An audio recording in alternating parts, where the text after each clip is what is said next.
Hi everybody, I'm back home as you can tell, and for today's video I want to talk about the books that I will be reading for the rest of the year. So I have a good few books planned for the rest of the year, inclusive of the books that I'm currently reading, but this particular pile are the physical books that I own that I have not read as yet. Now, I have a huge TBR and it has been a very difficult thing for me to manage over the past few months. I know I've made a bunch of videos about how we should get rid of books we don't want, which I have done.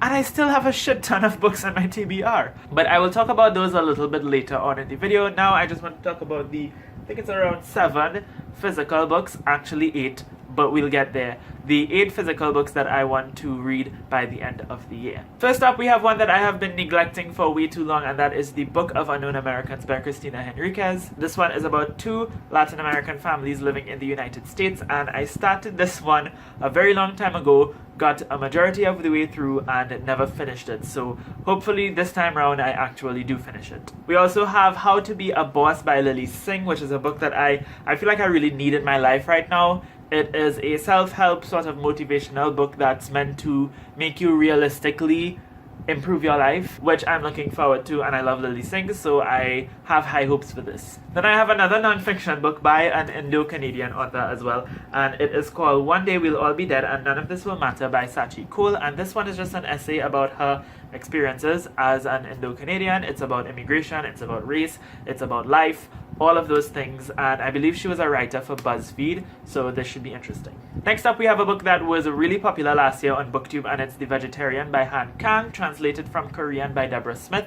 All I know about this book is that it follows a woman who wants to become a vegetarian, and it's told through the perspective of her brother, her brother-in-law, and her father, I think, and they're all very, mean to her, and they don't really like her, and it's just a very interesting book, and it's very short, so we'll see how I like it. Next up, we have one that I've mentioned a few times, and it's Here Comes the Sun by Nicole Dennis Benn. This is a West Indian fiction set in Jamaica, and it follows 3 women as their community, I think, is displaced for the building up of a resort.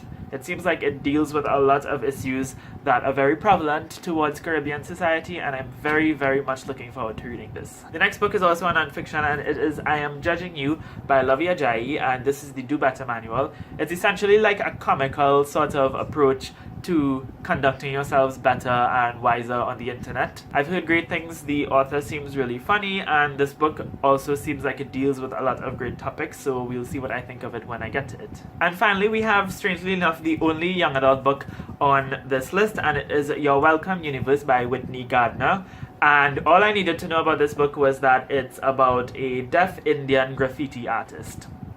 That's all I needed to know. Shout out to my cousin Shalim who bought it for me, and shout out to the people on Twitter who voted for this book when I did a poll on which YA book I should buy next. It didn't win. I think it came like 2nd or 3rd, but when I went to the store and I saw it, I was like, yeah, I want this more than anything else. So that was 7 books, but before I get on to the 8th book, I wanted to talk about the little thing I wanted to talk about, and that is that I have a TBR jar for the books that I'm not really sure when I want to get to them. So this will hopefully motivate me to pick them up a bit faster, as opposed to having them sit on my shelf for the rest of my life and collect dust unread. There's a difference between read and unread. Kelly, don't get mad. But I have a little bit of a twist to this whole thing because I am wrapping my TBR books. I saw this initially on Sylvia from Wish Fulfillment's channel. I will leave a link to her playlist where she unwraps her books, but that really motivated me to want to do this. So I went and I looked it up, and I realized a whole bunch of other booktubers are doing this, and it seems like a lot of fun. So what I did was I wrapped all of my books in wrapping paper, and I labeled them with numbers, and I put numbers that correspond into the jar over here. And hopefully maybe every month starting from next year for sure,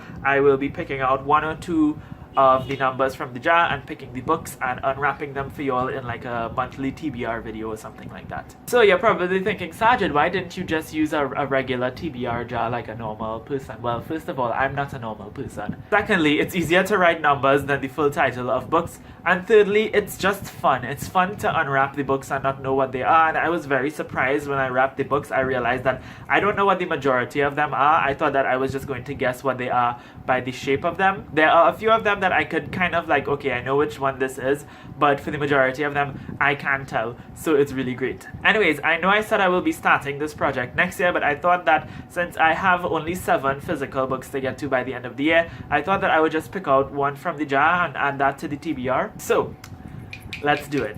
I feel like I'm supposed to shake it. I don't know if that makes any difference. And the number I got is, if it's a big book, I am going to switch it, is 17. So this is 17 right here. It is a hardcover book and I have no idea what it could be. So let us unwrap it and check what it is. Oh, I know what this is. It is Vengeance Road by Erin Bowman. So this one is a YA Western story about a girl whose father is murdered, and then to avenge her father, she goes on this assassination trip, but she does it disguised as a boy. So it sounds quite interesting. I've had this for a while, so it's about time that I finally read it. Hopefully I do enjoy it. And yes, that's my TBR for the end of the year. In the comments down below, I would love to know if you've read any of these books and you have any thoughts on them. Also, let me know about some of the books that you definitely plan to read before the year ends. Anyways, thank you all so much for watching. I hope you have a lovely, lovely day, and until next time, inshallah, keep reading.